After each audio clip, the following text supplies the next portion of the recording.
गांव का नाम था शिवपुर। ये गांव पहाड़ियों के बीच बसा हुआ था, जहां हर तरफ हरियाली थी और लोग मिलजुल कर रहते थे। शिवपुर के लोग अपने सरल जीवन और ईमानदारी के लिए जाने जाते थे। लेकिन एक दिन ऐसा कुछ हुआ जिसने पूरे गांव को हिलाकर रख दिया।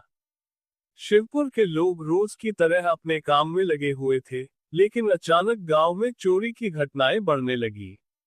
किसी के घर से बर्तन गायब हो गए, तो किसी के गहने। दिन ब दिन यह घटनाएं बढ़ती जा रही थी, और गांव वाले परेशान हो गए। हर रात कोई न कोई शिकायत लेकर चौधरी जी के पास आता। चौधरी जी गांव के मुखिया थे और बड़े समझदार इंसान माने जाते थे। उन्होंने सभी को इकट्ठा किया और कहा, ये हमारे गांव की शांति को खत्म करने की कोशिश है। हमें मिलकर इसका हल निकालना होगा।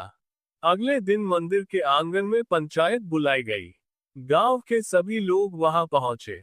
चौधरी जी ने कहा, ये साफ है कि गांव में कोई चोर है। हमें ये पता लगाना होगा कि ये कौन है और इसे कैसे रोका जाए। गांव के कुछ लोग डर से बोले, चौधरी जी, यह कोई बाहरी व्यक्ति हो सकता है। हमारे गांव का कोई ऐसा नहीं कर सकता। लेकिन चौधरी जी ने जवाब दिया, बाहरी व्यक्ति कैसे हमारे गांव की गलियां और घरों का पता जान सकता है। मुझे लगता है, ये चोर हमारे गांव का ही कोई है। पंचायत ने तय किया कि हर रात गांव के 4 लोगों की टोली पहरा देगी।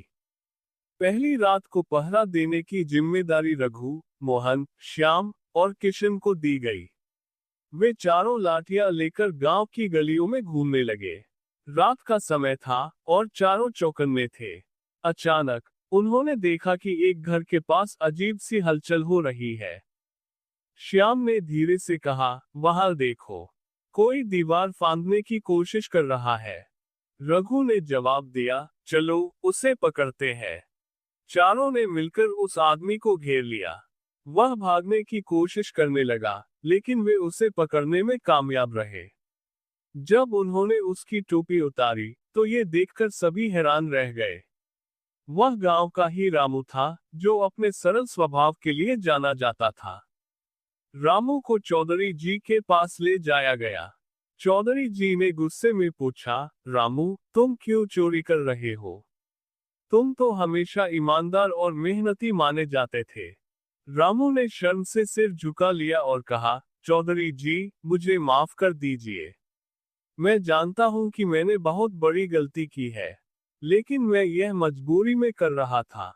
रामू की यह बात सुनकर सभी लोग चौंक गए। चौधरी जी ने पूछा, कैसी मजबूरी? रामू ने रोते हुए बताया, मेरी माँ बहुत बीमार है। डॉक्टर ने कहा कि इलाज के लिए बहुत पैसे लगेंगे। मैं गरीब हूँ और मेरे पास इतने पैसे नहीं थे। मैं सोच नहीं पाया कि क्या सही है और क्या गलत। इसलिए मैंने ये रास्ता चुना।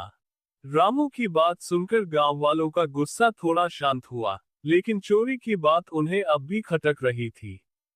चौधरी जी ने सभी से कहा, हमें ये तय करना होगा कि रामू के साथ क्या करना है। एक बुजुर्ग आदमी ने कहा, रामू ने चोरी की है, यह सच है। लेकिन उसने ये अपनी माँ के इलाज के लिए किया।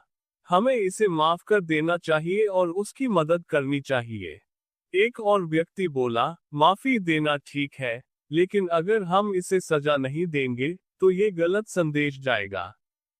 काफी विचार विमर्श के बाद ये तय हुआ कि रामू को सजा के रूप में गांव के हर घर में 1 महीने तक मेहनत करनी होगी। इसके बदले में गांव के लोग मिलकर उसकी मां के इलाज के लिए पैसे इकट्ठा करेंगे। रामू ने अपनी गलती मान ली और सजा के तौर पर गांव के हर घर में काम करना शुरू कर दिया। उसने खेतों में काम किया, जानवरों की देखभाल की और घरों की साफ सफाई की। रामू को ये महसूस हुआ कि चोरी करके उसने कितना बड़ा पाप किया है। गांव के लोग भी रामू की मदद के लिए आगे आए। उन्होंने पैसे इकट्ठा किए और उसकी मां का इलाज करवाया। धीरे धीरे रामू की मां ठीक हो गई। रामू ने सजा पूरी करने के बाद गांव वालों से कहा, मैं आप सभी का शुक्रगुजार हूं। आपने मेरी गलती को समझा और मुझे सुधरने का मौका दिया। मैं वादा करता हूं कि अब कभी ऐसा कुछ नहीं करूंगा। गांव के लोगों ने रामू को माफ कर दिया। धीरे धीरे गांव में शांति और खुशहाली लौट आई। इस घटना ने गांव वालों को एक बड़ी सीख दी।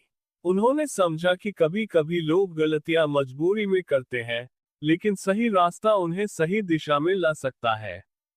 इस घटना के बाद गांव में एक नियम बनाया गया कि कोई भी जरूरतमंद होगा तो पूरा गांव उसकी मदद करेगा। रामू की कहानी ये सिखाती है कि गलती करना इंसान का स्वभाव है, लेकिन गलती मानकर उसे सुधारना सबसे बड़ा गुण है। शिवपुर गांव ने ये दिखा दिया कि एकजुटता और दया से किसी भी समस्या का हल निकाला जा सकता है।